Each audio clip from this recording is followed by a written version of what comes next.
In today's video, I'm going to teach you how to create reports in ClickUp. By the end, you'll know exactly where to go, what to click, and how to tailor a dashboard-style report so it actually answers the questions your team cares about. Start by heading into ClickUp and choosing the space that contains the work you want to report on.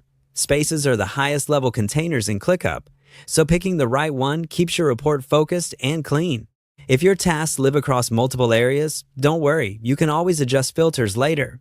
Just make sure you have access to the space and that the tasks you want to analyze live within it. Once you're in the space, look for the Views area. This is where ClickUp groups different ways of looking at your work, and it often sits at the top of your screen. If your Views bar is collapsed, expand it to see everything available in this space.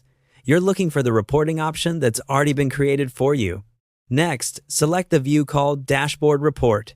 Your workspace might have a slightly different name for its reporting view, but the idea is the same. You're entering a dashboard that aggregates data from the space so you can see workload, progress, and key metrics at a glance. When it opens, give it a moment to load, especially if your space has a lot of tasks or long date ranges. Now you can view and customize the report. Start by scanning what's already there. You'll typically see widgets like task lists, charts, and totals.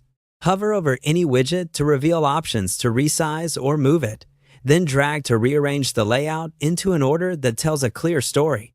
If you see an Add Widget or Plus button, use it to insert the elements you need: charts for trends, tables for detail, or goal and time tracking widgets for performance insight. Refine the data with filters. Set the source to the right space, then narrow by folder or list if you need specificity.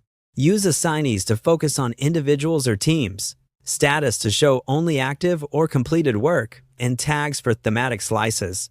The date range is crucial. Switch between this week, this month, or a custom range to align the report with your planning cycle. If a widget looks empty, double-check its filters and the date window. Give the dashboard a clear name so teammates recognize its purpose and favorite it for quick access. Your changes usually save automatically. When you're happy with the layout and filters, share with your team or export it if you need a snapshot for a meeting. And if you ever need to pivot, come back to this same view to tweak filters, swap widgets, or rearrange the layout as your priorities evolve.